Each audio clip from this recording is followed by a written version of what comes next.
بسم اللہ الرحمن الرحیم۔ تمام ناظرین کو السلام علیکم۔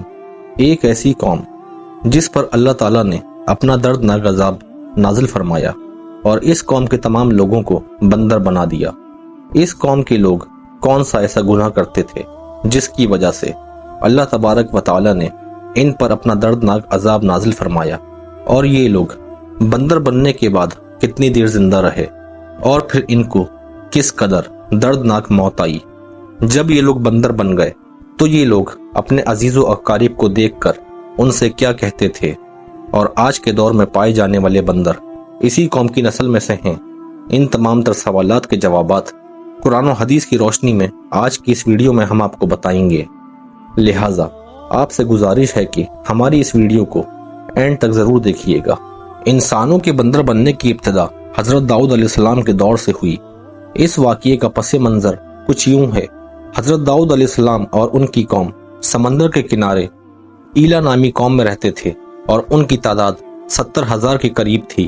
یہ قوم بڑی ہی خوشحال تھی اور اللہ تبارک و تعالیٰ کی فرما بردار قوم میں سے تھی۔ اس قوم کو اللہ تبارک و تعالیٰ نے بے شمار نعمتوں سے نوازا تھا۔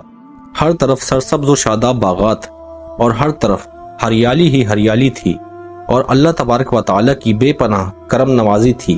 یہ لوگ اپنی اس زندگی میں بہت ہی خوش تھے۔ حضرت داؤد علیہ السلام کی قوم چونکہ سمندر کے کنارے رہتی تھی تو اللہ تبارک و تعالیٰ کا ان پر یہ خاص کرم تھا کہ سمندر کے اس کنارے پر بے پناہ مچھلی آتی تھیں، جن کا یہ لوگ کاروبار کرتے تھے اور بہت ہی خوشحالی والی زندگی گزارتے تھے۔ جب یہ قوم اللہ تبارک و تعالیٰ کی نعمتوں کی وجہ سے خوشحال ہو گئی تو اللہ تعالیٰ کی نافرمانی پر اتر آئی اور طرح طرح کے گناہوں کے اندر مبتلا ہو گئی۔ اور پھر ایک دن اللہ تبارک و تعالیٰ نے اس قوم کا امتحان لینے کا ارادہ کیا، اور حضرت داؤد علیہ السلام کو وحی بھیجی کہ اپنی قوم سے کہہ دیں کہ وہ سنیچر کے دن یعنی ہفتے والے دن مچھلی کا شکار کرنا بند کر دیں۔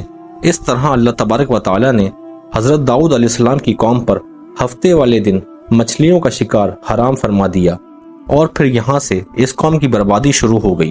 حضرت داؤد علیہ السلام نے اپنی قوم کو بتایا کہ اللہ تبارک و تعالیٰ نے ہفتے والے دن مچھلیوں کے شکار کو حرام قرار دے دیا ہے، تو وہ لوگ بہت ہی زیادہ پریشان ہو گئے اور ساری قوم سر جوڑ کر بیٹھ گئی، کیونکہ ہفتے کا دن ہی وہ دن تھا جس میں مچھلیاں وافر مقدار میں آتی تھیں اور خود بخود کنارے پر آ جاتی تھیں، اور باقی دن ایسے تھے کہ بہت کم اور نہ ہونے کے برابر مچھلیاں پکڑی جاتی تھیں۔ اس قوم کا گزر بسر چونکہ مچھلیوں کے شکار پر تھا، اس وجہ سے اللہ تعالیٰ کا یہ حکم سن کر یہ قوم پریشان ہو گئی۔ یہ نہیں جانتے تھے کہ اللہ تبارک و تعالیٰ کی طرف سے یہ ایک آزمائش ہے۔ پھر ایک دن شیطان نے ان کو وسوسہ ڈالا کہ سمندر سے نالیاں نکال کر خشکی میں بڑے بڑے حوض بنا لیے جائیں۔ جب ہفتے والے دن مچھلیاں آئیں گی تو وہ نالیوں سے ہو کر ان بڑے بڑے حوض میں آ جائیں گی، اور اس طرح پھر ان نالیوں کا منہ بند کر دیا جائے، اور پھر اگلے دن یعنی اتوار والے دن ان کو پکڑ لیا جائے۔ شیطان نے اس قوم کے لوگوں کو ورغلایا کہ اس طرح ہم ہفتے والے دن شکار سے بھی بچ جائیں گے اور مچھلیاں بھی ہاتھ آ جائیں گی اور وہ بھی پکڑی جائیں گی۔ بہت سے لوگوں کو یہ طریقہ اچھا لگا اور انہوں نے ایسا کرنا شروع کر دیا، اور سمندر سے چھوٹی چھوٹی نالیاں نکال کر بڑے بڑے حوض میں ڈال دیں، جس کے ذریعے وافر مقدار میں مچھلیاں ان حوض میں داخل ہو جاتی۔ اس قوم کے لوگوں کو شیطان کا یہ طریقہ بہت پسند آیا، لیکن اس قوم نے یہ نہ سوچا کہ جب مچھلیاں سمندر سے حوض میں آ کر قید ہو گئیں تو پھر مچھلیوں کا شکار ہی ہو گیا۔ اس لیے یہ شکار بھی ہفتے والے دن ہی قرار پایا جو اللہ تعالیٰ نے حرام قرار دیا تھا۔ اس موقع پر یہودیوں کے 3 گروہ ہو گئے۔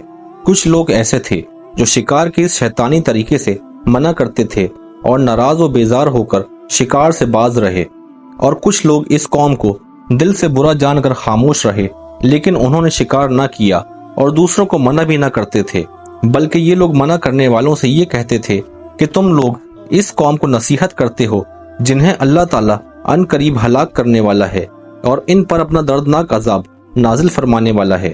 اور اس قوم کے کچھ لوگ ایسے تھے جو سرکش اور نافرمان لوگ تھے، جنہوں نے اللہ تعالیٰ کے حکم کی مخالفت کی اور شیطان کے طریقے کو مان کر ہفتے والے دن شکار کرنے لگے۔ یہ لوگ اللہ تعالیٰ کے حکم کی کھلی مخالفت کرتے اور ہفتے والے دن مچھلیوں کا شکار کر کے ان کو کھایا کرتے اور بیچا کرتے۔